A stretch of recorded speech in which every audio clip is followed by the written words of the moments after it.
Hello and welcome back to another draft video. This is Daily Draft Logs episode 26. As always, please click like and subscribe if you enjoy these videos and would like to support the channel. We're looking at a Kaldheim Premier draft I did. This one went to 7-1, so we got that trophy. Let's see what happened. Here we go.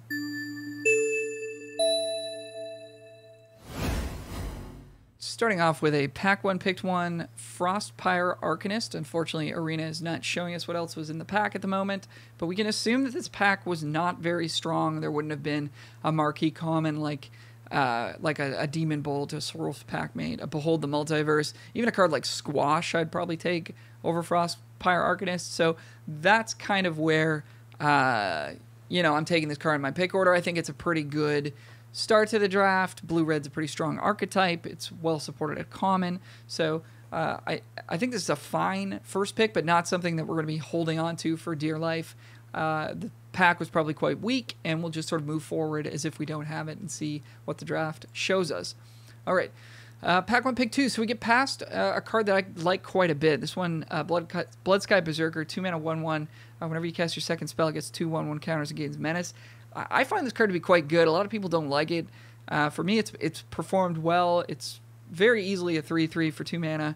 And, in a deck that does want to be double spelling anyways, that's quite good. And then, making it a 5/5 is not too hard to do. So I'm a pretty big fan of this card. I'm a pretty big fan of black-red at the moment as well. I just find it to be open, whereas I find blue and green to be cut pretty hard.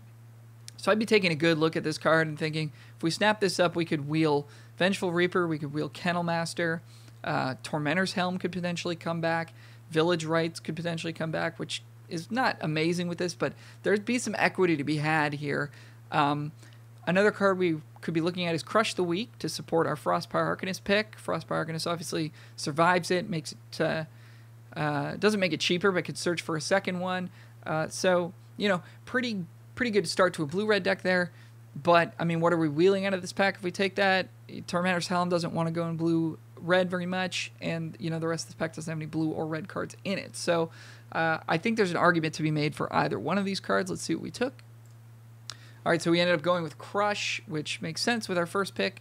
I think Bloodsky might have been a slightly better pick just for the reasons I said, but I think, this is obviously a stronger, more cohesive start, so I like that as well. All right, on to pick 3. We get past Burgi, God of Storytelling, 3-mana 3/3. Whenever you cast a spell, you get a red mana, and your creatures can boast twice. Neither of those abilities are like super amazing or worth building around, but sometimes the mana is helpful. Sometimes the double boast is helpful, so you want to look out for cards like Teskari Firewalker with cheap boast activation costs that are effective. Attacking with that thing and potentially drawing 2 cards is pretty nice. Obviously, need a bunch of mana, but Burgi also kind of helps you with that, so that's a pretty nice synergy. The rest of the pack not really showing us anything that we're terribly interested in. This is a pretty weak pack. I do like Battlefield Raptor quite a bit, but with our more control start, I don't think that really makes sense. So yeah, I'd be on Burgi here. It can play a role in a blue-red deck, or if we lean more aggressive, it'll work there as well. And that's what we took. On to pick 4. We get a sweet one here, and Arnie Slays the Troll. This card is super powerful if you're red-green and if you have creatures of a reasonable size that can win fights. We don't really have either of those things at the moment, so I think we're better served just taking Giant's Amulet. We also have Frostpyre Arcanist that's kind of breaking that tie a little bit, but I don't think the rest of this pack is looking all that good, so it does come down to these 2 uncommons. I believe Giant's Amulet is the best pick, and that's what we took. On to pick 5. We're looking at a really, really weak pack here, but we did get past a Carter, so this could be a bit of a Rakdos signal. Rakdos does tend to be open, so you're not necessarily reading this as like a signal that you're going to get hooked up super hard, but I think the card's a little bit underrated, but it's very powerful and it's very, very good in black-red aggro. If we weren't going to take it here, if we were going to take something to support blue-red, we would be taking Hoggy Mob or Mistlit Yara, which are just too far below replacement level for me to be interested in them here, and the rest of this pack just doesn't really have anything going on, so I would take Carter here, and that's what we did.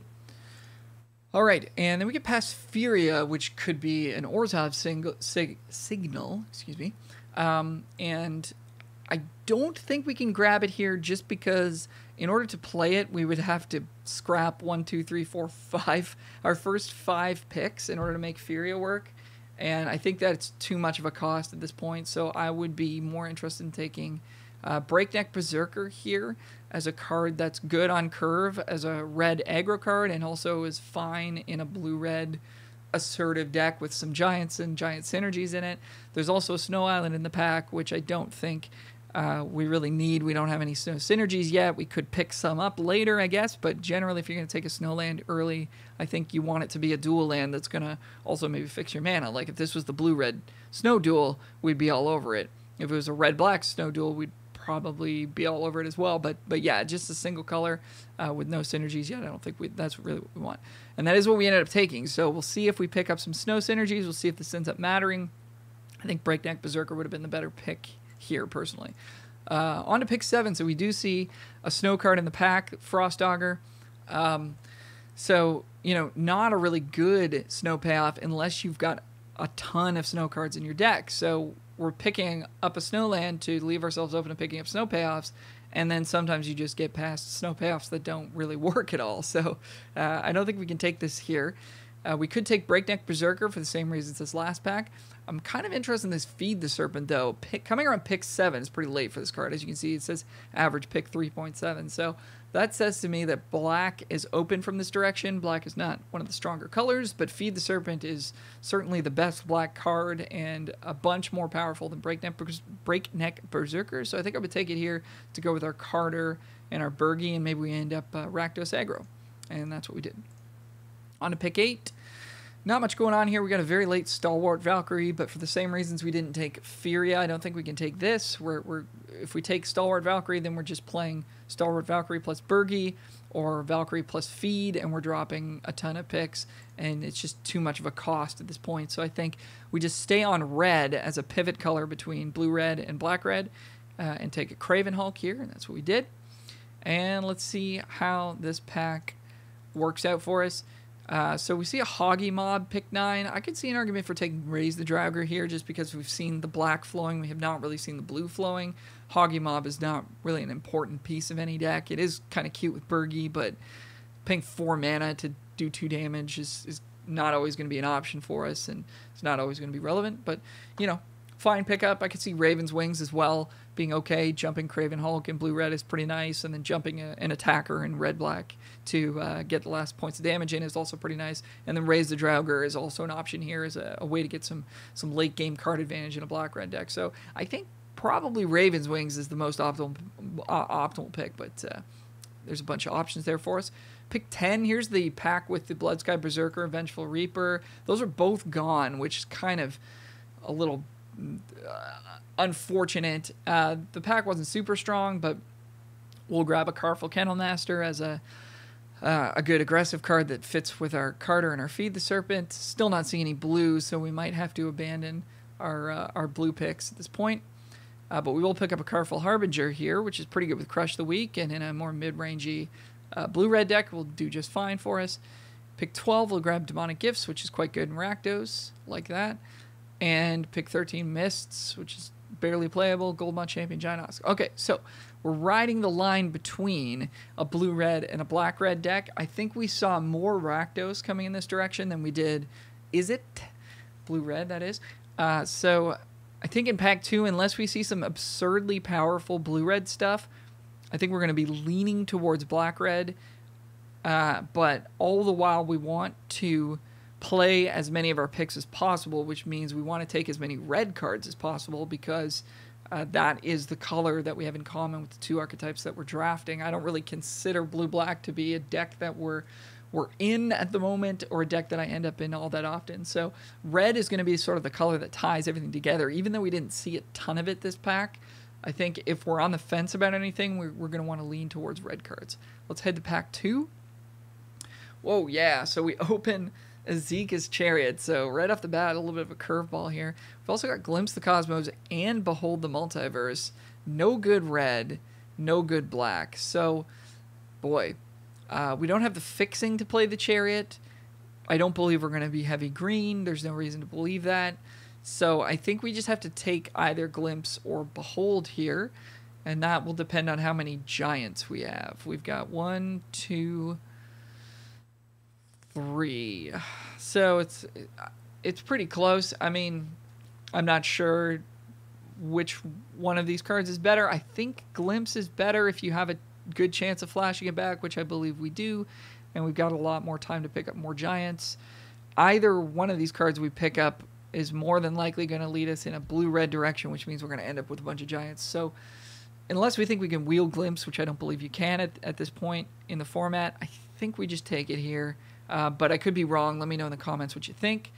And we ended up taking the Glimpse here.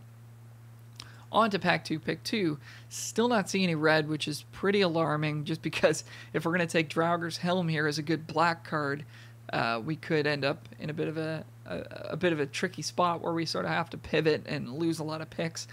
But it is the most powerful card here in our colors. Again, I could see taking Breakneck Berserker as just a nice sort of hedge. Inga I like a good amount as well, but it's not like a super huge pull into blue for me. But I guess our blue at the moment, I don't know if our blue actually is better than our black at the moment. Yeah, we're right on the line here. Honestly, I think I would take Breakneck Berserker, even though we're sort of passing 2 really good uncommons, just to make sure that we end up with enough playables. But I guess any one of these 3 cards is a fine choice. We ended up going with Inga. And here's a real nice one for us. So we see another Carter. So this to me says, also we're seeing Fearless Pup and Frostbite. This to me says we're going to see Rakdos cards from this direction during this pack. And we already saw them in the previous pack, albeit not amazing ones. But I think at this point, take the second Carter, drop the blue. Unfortunately, we could have taken a couple Breakneck Berserkers at different points to sort of hedge for something like this happening, and we didn't. We took riskier picks in Inga, and I can't remember the other card was. But, this is now, I think, our direction. So we're gonna snap up Carter here and go for it. Oh my gosh, we took Frostbite. Okay, so I guess that also makes sense. I mean, Frostbite's a solid card. It's not super premium the way that Shocks have been in previous sets, but it's totally fine. I like that it fits in both decks. It does keep the blue dream alive, but man, Carter is such a beast. Maybe we wheel it. I mean, there is that possibility as well. But well, anyways, we took Frostbite. I think that's a reasonable choice as well. Pick 4. Wow. Okay. So we grab another Giant's Amulet or another Frostbite. So at this point, we've got, if we're playing blue-red, we've got 2 5-drops that we actually want to play and a Hoggy Bomb that we might have to play. Because we have Arcanist, I think having a duplicate of Frostbite is pretty nice to have something to go get. There's also another Arcanist in this pack. Again, I think we want to sort of lean towards red where possible. Although if we take another Giant's Amulet, our blue just starts to get deeper to the point where maybe we just end up there. But I think in the interest of keeping our curve down, I would go with Frostbite here. And that's what we did. All right, on to pick 5. Pretty weak pack here. We could take Goldvein pick, but we don't really have any flyers. And doesn't feel like we're an equipment-based aggro deck at the moment. We don't have any good 2-drops that can hold it. There's really nothing else in this pack, though, aside from an Immersturm Skullcairn, which is quite good in Rakdos, and maybe we just take that here. I think it's between those 2 cards. Let's see what we took. Took a Seize the Spoils. Yeah, you know what? I wasn't really looking at that, but giving yourself some filtering, I don't think we're going to need the treasure for anything. Yeah, no, I don't really like this pick. I think one of these 2 picks would have been a bit more valuable to the deck, whichever one we end up in. If we end up in Rakdos, this is going to be excellent. Both of these would be. And if we end up in Izzet, Goldvein pick might be fine. So I think Goldvein pick is the pick here. I don't really think Seize the Spoils is necessary, but we'll see if we end up playing it. Pick 6. So again, that Carter showing us that we're going to get shipped good black and red. Here's another Bloodsky Berserker. 0 blue. There's a Run Amok that we could grab, which is pretty good in Blue-Red Giants. Pretty good with Craven Hulk. Pretty good with Hoggy Mob. That might be the best card to take here because we're pretty deep into blue at the moment. But our black is still not bad with Carter, Feed the Serpent, Kennel Master, Demonic Gift's a good aggro shell. Whereas, like, we've got some stinkers in here, like Harbinger, Mists are not very good, Inga's not very good. Like, the reasons to be blue are Arcanist, Amulet, and Glimpse, and I guess Crush the Weak. So, in a way, we're actually more likely to end up Rakdos. So I could see just taking Bloodsky Berserker as a good 2-drop here, and a signal that we're going to see more of this. But we take Run Amok, which I do think is the safer pick. But I think if we'd been reading the signals a little bit better, we may have ended up with double Carter, Bloodsky Berserker. Maybe that second, we could have had that second Bloodsky Berserker from very, very early in the draft.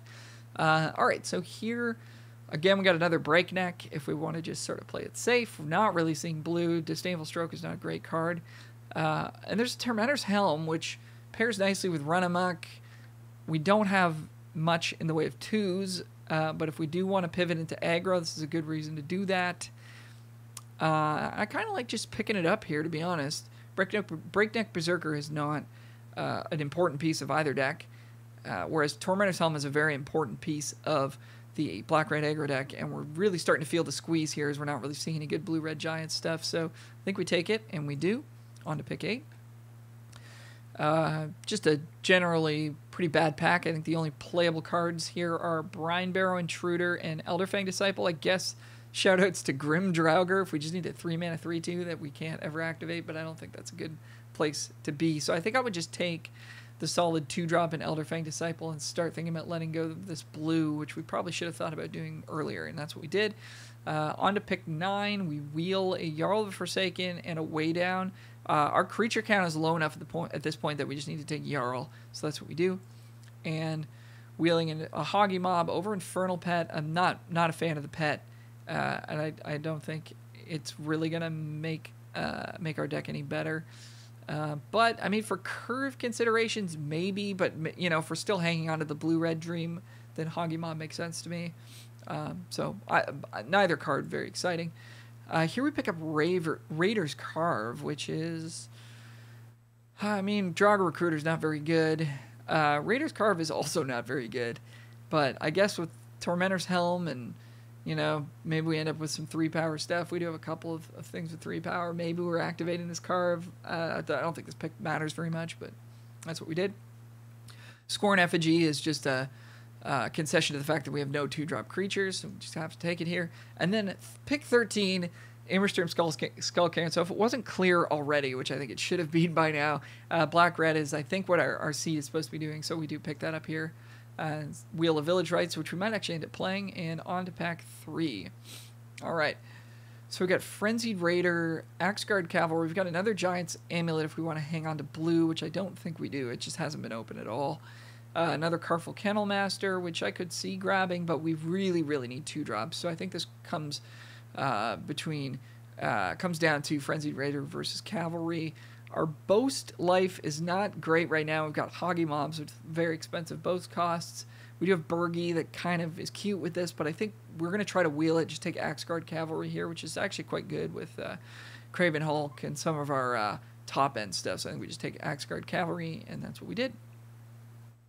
So another Immersturm Skullcairn. We're going to try to wheel this as we saw it come around next to last pack. So I think we're looking at Terralf here as just a solid 4-drop that we can give haste to with the Cavalry we just picked up, or an equipment. It's a bit clunky as the equipment. I haven't really used it as the equipment before, but I could see that working out okay as well. It's kind of like a Dwarven Hammer-ish type card.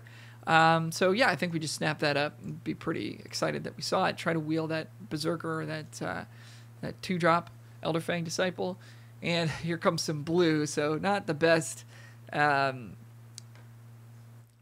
draft in terms of just what we've been seeing and how we've been navigating it. And it kind of feels like a bit of a slap in the face from the MTG gods that we're seeing at Behold here, pick 3.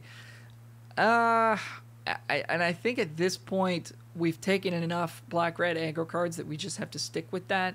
We have double Hoggy Mob, so Rune of Mortality actually is potentially pretty good in our deck. So I think we just take it here. It's unfortunate, but I think taking a Behold just sets us up to maybe pivot back into blue-red and then really just not end up with enough cards in either archetype and get ourselves into trouble. So I do like the Rune of Mortality pick up there. Another pretty weak pack here for pick 4. I think the only card we can really grab is Dwarven Reinforcements. Could take Immersturm Raider as well as a 2-drop that can get us out of a jam later. And again, our curve is not great, and I think that might actually be the way we want to go. We do have a bunch of 4-drops. They're not all excellent. I know that you can foretell Dwarven Reinforcements. It is pretty good with Tormentor's Helm. It's pretty good with Village Rites too. Yeah, okay, I guess I'm in for Reinforcements. Yeah, and that's what we took. All right, another Reinforcements, another Breakneck. I think here we probably just take Breakneck because we have only one 3-drop that we actually want to play. We don't want to play Scorn, Effigy, Crush the Weak, Raider's Carve, or Seize necessarily. We might have to play Seize, but we'll take Breakneck here, and that's what we did over Reinforcements. Carter's Vicious Return, not really a super exciting card for Rakdos. I do love a Tuskeri Firewalker with the Burgee that we have. And we could wheel that Frenzied Raider, so I think we grab it here. I'm also a big fan of Death Knell Berserker. I've been saying this for a few videos now.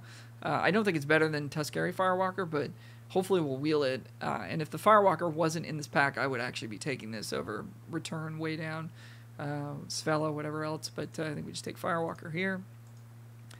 And so we know that we're potentially wheeling another Immersturm Skullcairn. We may not need to take this one. I think we just take the 2-drop in the Raider. We just badly need 2-drop creatures, and that's what we did. And we'll snap up a Demonic Gifts here, and rounding out this pack, pick up another Kennel Master. That's nice to wheel that. Maybe we can drop a Hoggy Mob if we have enough creatures. Another Skullcairn comes back. That's nice. Scorn Effigy we might have to play one of. Dusk Wielder we might have to play just because we're a little low on creatures, and that's what we ended up with. So we ended up with like a, I would say like not a full potential black-red aggro deck, but I think that aggressive 2-color cheap aggro decks are so good in the format right now that this deck just went to 7-1 quite easily. I mean, maybe we got a little bit lucky, but we were in the diamond ranks at this point, so really happy with the result. I think we could have ended up with a stronger deck. I think we could have had a second Carter. We could have had at least 1 and maybe 2 Bloodsky Berserkers.